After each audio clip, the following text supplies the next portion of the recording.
They told us global debt doesn't matter, that it's just numbers on a screen. But what if I told you the world now owes over $300 trillion and no one really knows how to fix it? That's $40,000 for every person on Earth, and it's rising faster than we create wealth. So who do we owe? What happens when the bill comes due? And why are billionaires like Ray Dalio and Warren Buffett quietly sounding the alarm? Today, we're exposing the dangerous truths behind global debt, inflation, and the high-stakes game governments are playing with our future. Because what you don't understand about debt could cost you everything. Is the entire global economy just a house of cards? Let's break it down, they say. Debt is just a tool. But what if I told you it's also a ticking time bomb? Because global debt isn't just a number. Global debt isn't just something governments quietly stack behind closed doors. It's bigger, it's deeper, and it's everywhere. It's $31 trillion in U.S. government borrowing, $17 trillion in household debt, from student loans to maxed-out credit cards, and another $24 trillion borrowed by businesses just to stay afloat. That's just America. Zoom out, and you'll find over $300 trillion in debt choking the world economy. That's nearly $40,000 for every man, woman, and child alive today. It's growing faster than we create wealth. But here's the strange part no one explains. There's no intergalactic lender. There's no Martian bank floating Earth alone. So who do we owe ourselves? Every debt is someone else's asset. When a government issues bonds, pension funds buy them. When you swipe your credit card, your bank counts it as money coming in. So in theory, global debt equals global wealth. But that's exactly what makes this system so fragile, because we're borrowing from the future, hoping we'll earn more tomorrow, to pay off what we're spending today. That's fine. Until tomorrow doesn't go as planned. When debt grows faster than productivity, it doesn't lift us. It suffocates us. When one part of the system breaks, like a bank collapse or a housing bubble, the pressure spreads everywhere fast. But too much, it doesn't just fuel growth. Global debt is like financial oxygen, invisible, everywhere, and absolutely essential. It turns explosive. So, if we're all just borrowing from ourselves, how does the system not collapse? It all comes down to one pattern, a cycle that repeats through history, again and again. In Chapter 2, we'll break down the debt cycle, the hidden rhythm behind every economic boom and every crash. Ready to see what comes next? Let's dive in. What if I told you that every economic boom you have lived through and every crash follows the same hidden script? Ray Dalio calls it the debt cycle, and once you see it, you'll never look at the economy the same again. It starts with optimism. Jobs are booming, stocks are rising, confidence is high, so people borrow, governments borrow, businesses borrow. More money flows into the system, fueling growth, expansion, and even higher asset prices. That's the boom. But eventually the bill comes due, debt piles up, so do the interest payments. Cash that once fueled expansion now goes to repayments. Spending slows, hiring freezes, markets wobble. That's the bust. And the bigger the borrowing binge, the harder the crash. That's the core of the debt cycle, a pattern that's played out for centuries, from the Great Depression to the 2008 financial crisis. It's the silent credit defaults happening in developing countries right now. It's always the same story. Too much borrowing, followed by painful correction. Governments are supposed to manage this. In good times, they should raise taxes and save. In bad times, they should lower taxes and spend. But let's be honest, what politician wants to run on spend less and tax more? So instead of managing the cycle, most governments just keep borrowing, even in the good times. That's like eating cake after the party's over and wondering why you're sick, Warren Buffett once warned. It's only when the tide goes out that you see who's been swimming naked. Well, in this debt cycle, a lot of governments are skinny dipping. They paper over shortfalls with more debt, kick the can down the road, pray inflation, growth, or magic fixes it later. But eventually, the tide always goes out. So if debt fuels both growth and collapse, what determines whether it helps or harms? The answer lies in how we use it. In Chapter 3, we'll uncover the difference between productive debt and the kind that silently destroys entire economies. Let's go deeper. The world is addicted to debt. But like any addiction, it feels good, till it doesn't. Because when used right, debt builds empires. But when abused, it silently detonates them from the inside without warning. Debt in itself isn't evil. It's a tool, just like fire. Fire can warm your home, or it can burn it to the ground. The same is true with borrowing. When used productively, it fuels real progress. Universities get built. Hospitals open their doors. Trains connect cities. Innovation takes us to Mars. That's good debt, money borrowed to invest in the future. But here's the danger 99% of people don't see coming.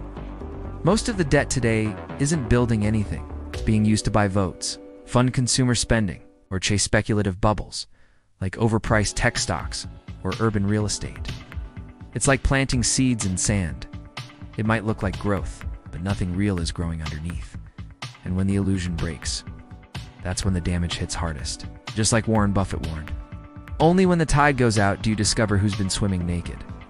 Well, the tide is going out fast. Interest rates are rising. Inflation isn't going away.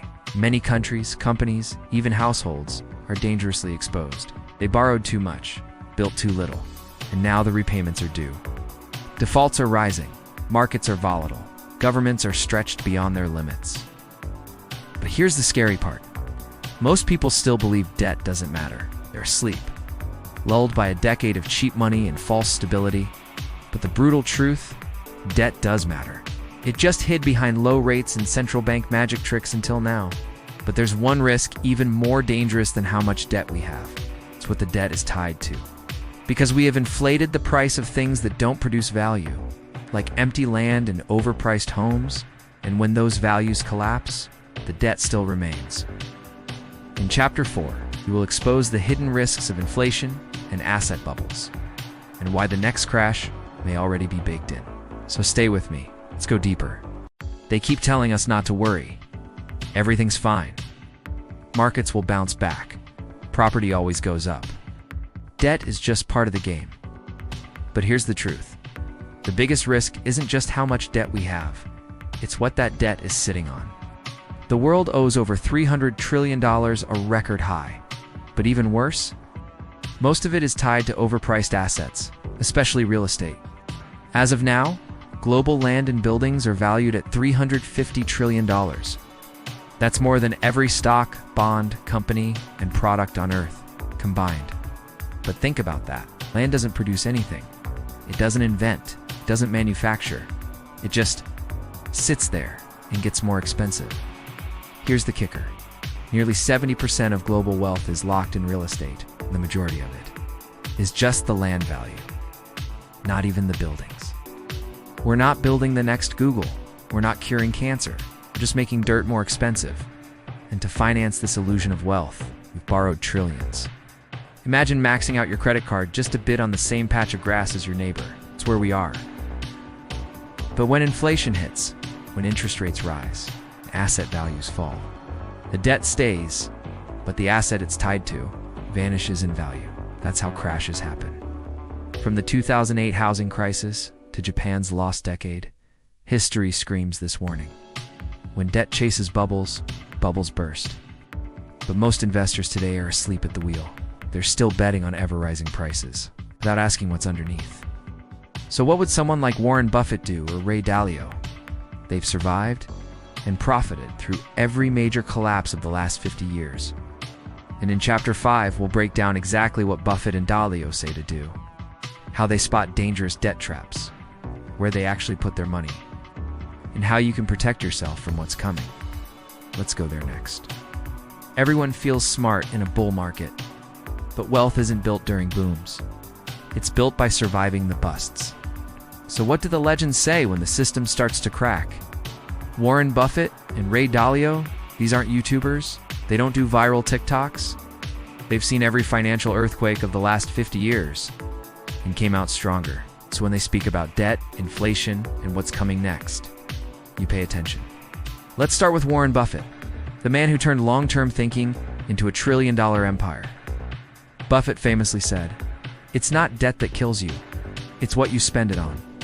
To him, borrowing is fine. If you're building something, factories, research, businesses, tools that create value, But when people take out loans to buy liabilities, luxury cars, overpriced houses, or status symbol stocks, that's when things crumble. As Buffett puts it, only when the tide goes out do you discover who's been swimming naked. And right now, the tide is pulling back. Fast interest rates are rising. Easy money is gone.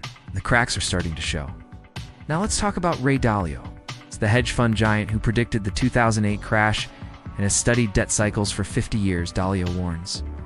Debt is a double-edged sword. Used wisely, it creates prosperity. Used foolishly, it destroys nations. He explains that we're in the late stage of the global debt cycle, where countries borrow more just to pay the interest on past debt. And when trust in a currency or system breaks down, that's when revolutions happen. Not just in finance, but in society.